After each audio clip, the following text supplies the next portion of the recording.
Welcome to My Hometown, the program that explores clubs, organizations, businesses, and issues across Nassau and Suffolk counties and sheds light on the different towns that are making a difference. Hello and welcome to My Hometown. I'm Bill Horan, along with my co-host, Nassau Community College student Matt Leonard. Today, you are going to learn about the Holocaust Memorial and Tolerance Center of Nassau County located in Glen Cove, with a mission to teach the history of the Holocaust and its lessons through education and community outreach. Our guests today are Andrea Bolender. She is the chair of the board and acting executive director, and Gayle Peck, their director of development and communications. Andrea and Gayle, welcome to My Hometown on the voice of Nassau Community College 90.3 WHPC. Andrea and Gayle, let's start off. Tell us how each of you got involved in working at the Holocaust Memorial and Tolerance Center of Nassau County. Well, I guess I'll start. I'm the child of an Auschwitz survivor who passed away in 1999 from a rare cancer from his tattoo. And always knowing that I was the child of a Holocaust survivor, his passing led me to realize that it was our job to keep the legacy alive and to make sure that future generations learned about this atrocity and why it has relevance to the future generations. Gayle, how about you? So I was living in New York City for a long time and became part of a group called 3GNY for grandchildren of Holocaust survivors. We call ourselves 3G. We're the third generation. And I recently moved to Long Island with my family from Manhattan, like many families did because of the pandemic. And I saw a job posting for Director of Development at HMTC, and I thought, wow, this is a dream job for me. I can do all of the education work that I do as a volunteer with the 3Gs and really get to know the Long Island community and see how generous and caring people are about the Holocaust and intolerance. And the Director of Development, does that expose the museum to more people, or does that bring in more members? What does your job really entail? I'm trying right now to increase exposure to the museum by bringing in people of the third generation and more young professionals who recently came to Long Island and are looking for a philanthropic home. What's really wonderful about the center is we promote tolerance against all races, religions, skin colors.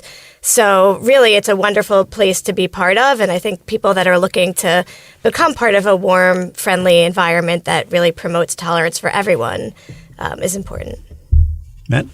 The big question we all want to know, tell us, what is the Holocaust Memorial and Tolerance Center of Nassau County? Well, I can tell you what it used to be. Nassau County had many Pratt mansions that were at one point abandoned. And this mansion was one of them. It's on 204 acres on the Wellwind Preserve on Long Island Sound. And in the late 1980s, one of our surviving members, who is still surviving, he was the Parks Commissioner under Nassau County Executive Tom Galata. He should rest in peace. And he said, we really need a place to teach Holocaust intolerance. That was 1988. And they showed them several different locations. This one was obviously very overrun. It had been abandoned. But several survivors who looked at it said, this is it. And it opened in 1992. And we've been doing this ever since. Now, tell us a little more about the history. Let's expand on that. How it was actually started. They picked the area, but then that must be an awesome job to start from scratch and build up a museum. I think it's the only museum in the country that was not built institutionally. It was literally built by a handful of survivors who came in, cut down trees inside the museum, started hanging pictures, assigned themselves role as Director of Education, Director of Education, Museum, Programming. So it's a very unique place because it was founded by and for survivors to make sure that their stories on Long Island were told.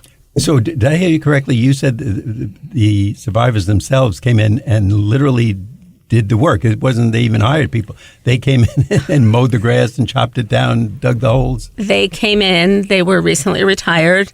And again, they had a lot to work with because it was in very bad condition. But this was their mission.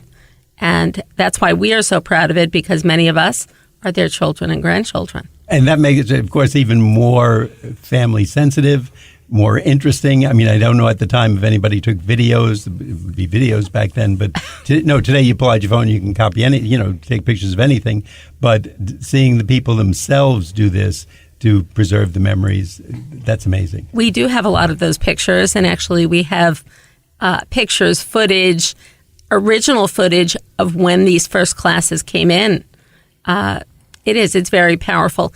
Our first gallery, when we renovated, was called the Family Album, because it was the pictures of all the survivors, their parents, their grandparents. My great-grandparents are up on that wall. So everyone who has a place in that organization really inherited it from either relatives that did not make it, or they were the legacy holders and the torchbearers to the next generation, which me and Gayle are.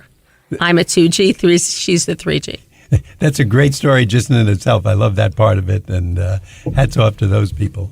It's obviously important we learn from tragedies like this and we move forward and we all become hopefully better for it. So why, in your opinion, is the Holocaust Memorial and Tolerance Center of Nassau County and the lessons we can learn from the Holocaust so critical now and today? So Holocaust survivors are aging and passing away very quickly. Just a few weeks ago, we lost a few survivors that were involved in our center. My grandmother's 99.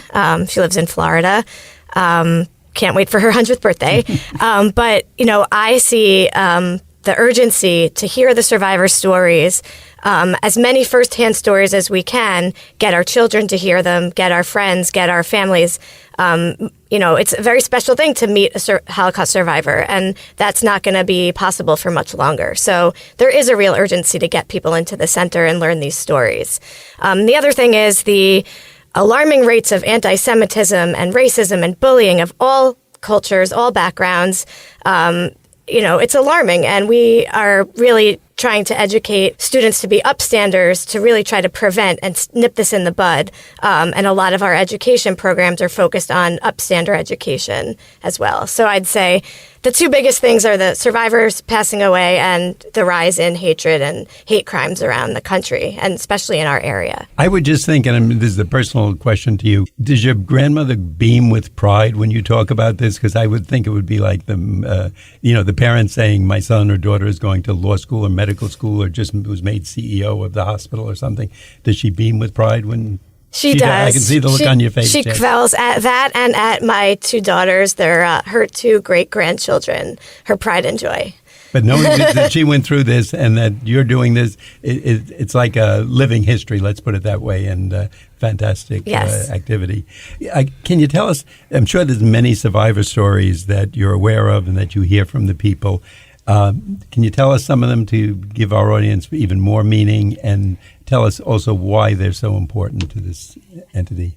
Well, I come from a survivor. My father was number 86786 from Auschwitz. He was the sole survivor of his family and came here in 1948 as a very young man, stateless, homeless, speaking no languages but many foreign languages, and had to come here and start life anew. And it is important because I think it shows today's generation that opportunity does exist. Remember, back then there was no welfare, there were no food stamps. They literally came here with nothing. $5 perhaps from an agency and an address on who would sponsor them. But they had to find a job immediately. So I think they showed us the resilience and that you can make it. My father built a chain of supermarkets, having not spoken a word of English when he came here. So I think it really is proof that if you really look forward and you can work hard, you can be anything. I'm sure people are shocked, and then the more you think of that, sometimes we just hear it as a statement and it goes off in the wind. But your father came here not speaking English to a new country, and anybody coming to a new country is somewhat of a misfit, no matter what, because you're different. And he built a chain of supermarkets. And we keep hearing stories like that, a paint store, a couple of paint stores, a restaurant, etc., that people have built. That's amazing in and of itself. I think that's a story that could probably be a totally separate show that you could tell us. Well, if you remember, since Jews were really moved around the world for thousands of years, they had to have portable trades. So butchers, bakers, candlestick makers, engineers. They had to do things that they could bring somewhere else. And most of them did become successful.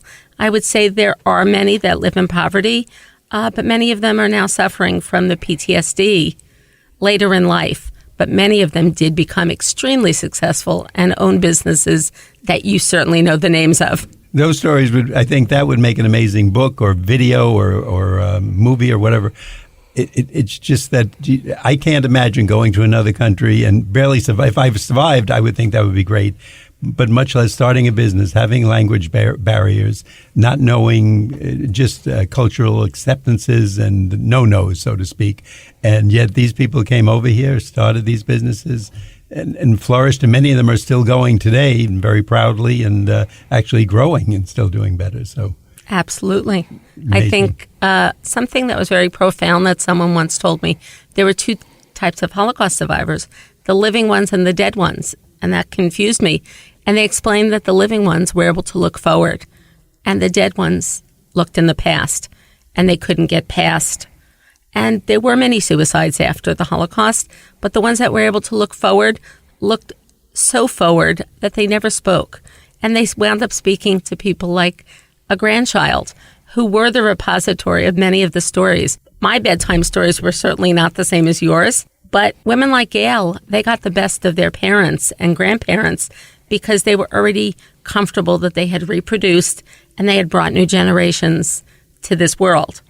And so the 3Gs are very important to the legacy because many of them have much more information than we do. And I think our neuroscientists today actually even tell us that if we can learn from events and see it with a positive, this is a learning event. I may have learned something negative. Don't step in that puddle or don't go in that building. But if we can learn from those events, we will learn and graduate and move on to greater things. And for other people, it's, I got my feet wet. I'm never going back there. And, looking, in effect, what you said, the term, I think, looking backward and kind of missing opportunities that might be out there. And we also commemorate the liberator. Many of those young men stepped into a situation that they had no idea they were children, and they came upon these camps. So we also have to talk about them because it's not just PTSD from Vietnam. There's PTSD even back from World War II, and they have realized that it can take 4 to 6 generations for trauma to disseminate. And I can imagine that I exhibit signs of the trauma. At some point, we do pass down to our children the types of trauma that we experienced. Matt? You are listening to My Hometown on the Voice of Nassau Community College, 90.3 WHPC. My name is Matt Leonard along with Bill Horan, and today you are learning about the Holocaust Memorial and Tolerance Center of Nassau County, located in Glen Cove, with a mission to teach the history of the Holocaust and its lessons through education and community outreach. Our guests today are Andrea Bolender, chair of their board and acting executive director, and Gayle Peck, their director of development and communications. My next question to either of you is, what kinds of artifacts are in the museum's exhibits? Is there anything maybe from that time period that is still around today and you put on display to really exhibit what happened? As I was saying, why our museum is so unique, every artifact we display is from a survivor that helped build the museum. There is nothing institutional. There is nothing that just came from an archive. Our footage, our video footage were all done by our survivors. And every artifact that we own has a story from one of our survivors, from a miniature Torah that was buried before his synagogue was burned to a shoe that he took with him when he was liberated. So that is the personalization, is that we can trace all of our artifacts back to our survivors, and we give them a name, not just an artifact. These are so many amazing stories, and in effect, it's been certainly educating me. I'm going to say on behalf of Matt, I'm sure he's learning things he didn't know about. Can you tell us what other educational programs, if someone came over there, would they be exposed to? Do you have that would help them learn more about this? For over 30 years, we've actually been the premier educational institution that actually works with almost 200 Long Island school districts. So we actually have school districts that come in, usually middle and high school, and they hear a survivor testimony. And then normally they're broken up into groups, and they speak about how they would react in certain situations when presented with someone that was being bullying. We've recently started to do K through 5 because we realize that kindness and anti-bullying must start at home and also with the parents. Most recently, we did a program right after the Ukrainian war started where we did a build an upstander bear. And each child was able to create their bear with the qualities that they wanted their bear to have: kindness, understanding, compassion. And they filled out a certificate. And all of those bears were then sent to the border and given to Ukrainian children who had been displaced. What a great project. Is that thanks to the Director of Development here? Partially, and as also credit to our wonderful Director of Education, Avi Markowitz, who came from Yad Vashem in Israel to teach over here. So he has been really innovative with his programming ideas, and it's been very well received. That really is innovative. I thought that's great to spread that out. And while we'll probably never reach 100% of what we want to do in anything like that, just making people aware what bullying is. Sometimes the term is used and people may not even know they're bullying a coworker or a fellow student. And they're probably decent people who, if they thought about it, wouldn't want to do that. But if they get a laugh, they'll do it. Or if it engenders their popularity or makes them a little more big shotish, let's call it, we kind of go that route. So it's fantastic you're able to do this, and you've got the people who are coming up with these creative ideas. I think that's great. I was going to ask you about the schools because it's obviously it's a learning experience. It's here on Long Island. And you said you have, 200 schools that come into it? Over 200 schools, but also religious schools, not only yeshivas. We have children from Kellenberg, from all different districts that come in. And we will focus on perhaps the problems in their district, but also the problems in general. When I grew up, we didn't have online bullying. That was left to standing online. But we have new problems. And people like Gayle have new problems within their family units because of the internet. So we try to update our programs so that we can address all of these things. What could you have done if you saw someone make a negative Facebook post or Instagram post about someone that you cared about, but that was being bullied? And I'm laughing because that's exactly true. When I was growing up, online bullying meant someone pushed you and took your place in line or tried to cut ahead. That's what was online bullying. And, of course, today it has a totally different meaning. But see, you're learning something right here as a young person. So this is good for Matt.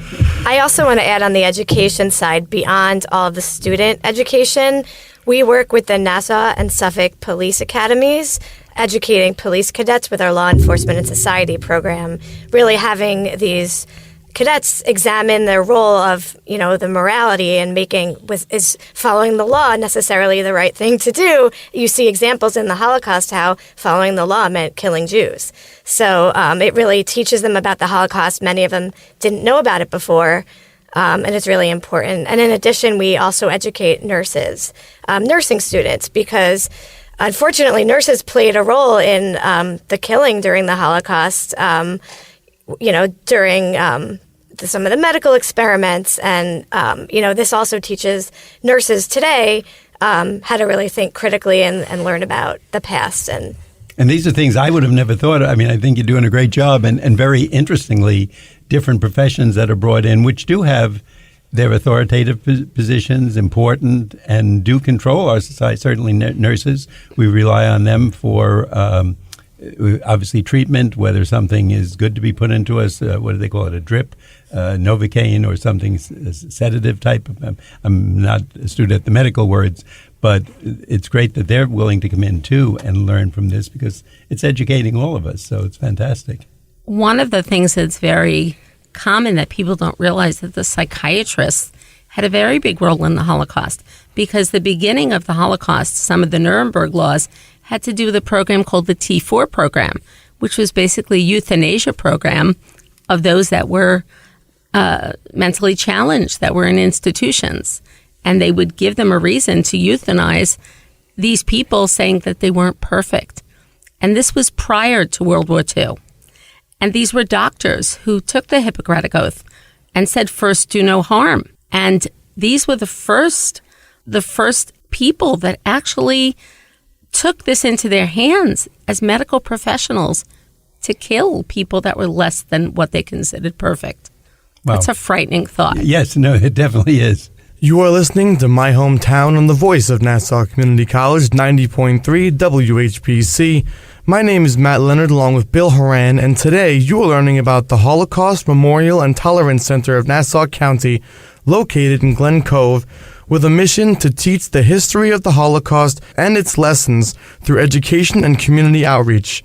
Our guests today are Andrea Bolender, chair of their board and acting executive director, and Gayle Peck, their Director of Development and Communications. We heard about the Children's Memorial Garden. Tell us a little bit about that and why it was created. The Children's Memorial Garden was founded by a survivor. His name was Irving Roth. He passed away February 16th, 2021. He was someone I called my papa. I lost my father many years ago, and he became a mentor. He was one of the most preeminent Holocaust educators in the world. And one of his heroes was Janusz Korczak. Janusz Korczak was a child psychiatrist during World War II that had a radio show, much like Benjamin Spock. And he actually went to their graves in Treblinka. He refused the way out and wound up walking with his children that were orphans because he didn't want them to be afraid. So Irving was really such a big proponent of the children. And when he was one of the original founders that cut down trees here, they started the Million Pennies Project. And I'm sure many people have heard of that. And that created the seed money, literally, to rebuild the garden that was originally the garden of Harriet Pratt, which was the centerpiece of the 1939 World's Fair. It's a very famous garden. And this came to represent the 1.5 million children who were murdered during the Holocaust. 1.5 million? 1.5 million. And someone just likened it to stadium, City Field, 10 fully packed city fields of children for no reason other than they were Jewish and sometimes just resistance fighters. Isn't that disgusting? That not that you're saying it, you're telling us history, but that we even have to be talking about something like that. Children, I mean, you get angry at adults, and even if that's right or wrong, but children who are children, and I'm guessing 4, 10, 7 years old. Even less. Shocking. But just imagine a Nazi soldier kissing their own child goodbye in the morning and then bayoneting a child later. So it's the transformation of society that a person has the ability to become a murderer. We want to ask you about the Friedlander Institute. I know that's on your website. Can you tell us more about that? Claire Friedlander was a survivor who did not have children and did not have a family, but had a very close relationship with one of our donors, Peter Klein. And she wanted her estate to go through Holocaust education, tolerance education.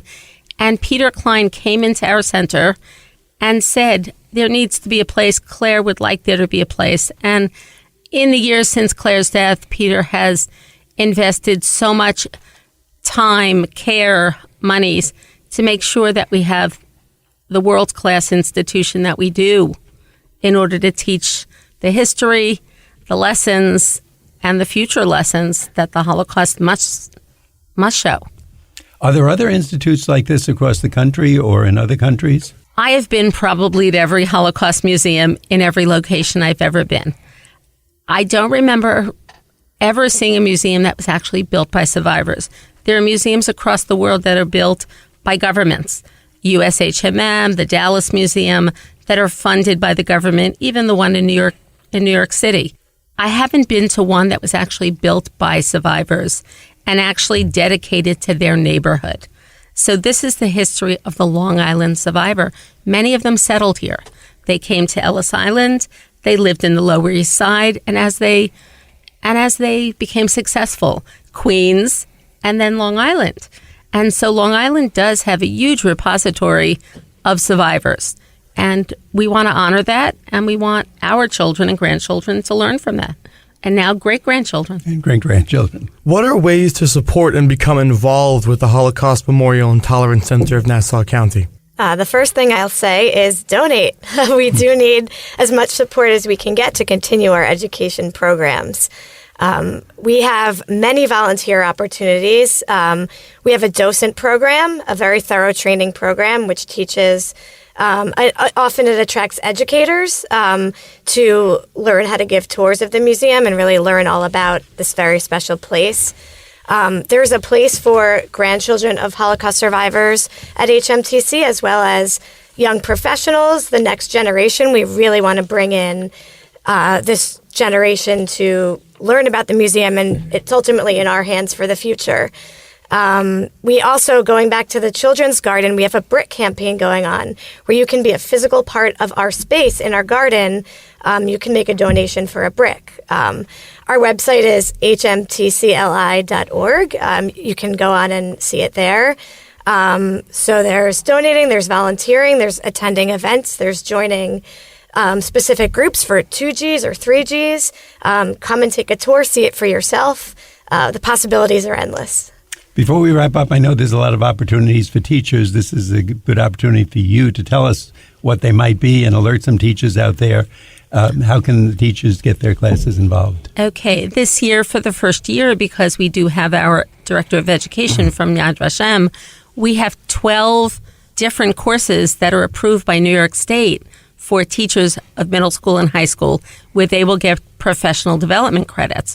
We actually started the institution this year as the Irving Roth Professional Development Institute.